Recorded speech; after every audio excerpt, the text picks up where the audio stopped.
কেবল দুবাইয়ের রাজকন্যা বলেই নয়, ফ্যাশনের নিজস্বতা ও বুদ্ধিমত্তার জন্য সবার কাছে পরিচিত ও প্রিয় হয়ে উঠেছেন।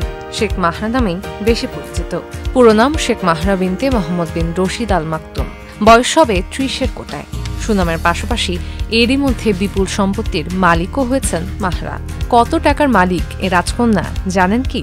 আর কেনই বা এত জনপ্রিয়?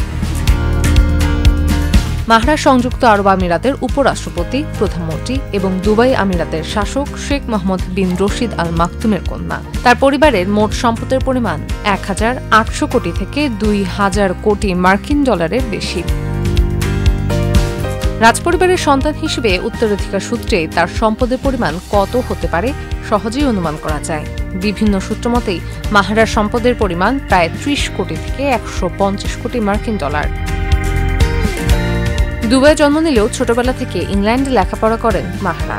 ইংল্যান্ড থেকে ফিরে এসে দুবাইয়ের বিখ্যাত জায়েদ ইউনিভার্সিটিতে বিজনেসে গ্র্যাজুয়েশন করেন মাহরা। তার পোশাক ও লাইফস্টাইলেও তার ছাপ আছে। আমিরাতি পোশাকের সঙ্গে আধুনিক ফ্যাশনের মিশ্রণে তার পোশাক আধুনিক মডেলের গাড়ির জন্য ফ্যাশন সচেতন শেখ মেহরা সোশ্যাল মিডিয়াতে বেশ জনপ্রিয়।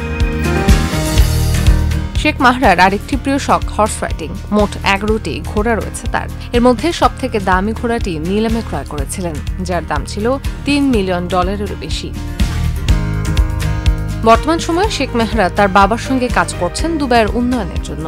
বিলাসবহুল জীবনযাপন করেও মাহরা বিভিন্ন দাতব্য ও সামাজিক কাজে নিয়মিত অংশ নেন। বিশেষত নারীর ক্ষমতায়ন, স্বাস্থ্যসেবা, পরিবেশ সুরক্ষায় মাহরা সবসময় সক্রিয়।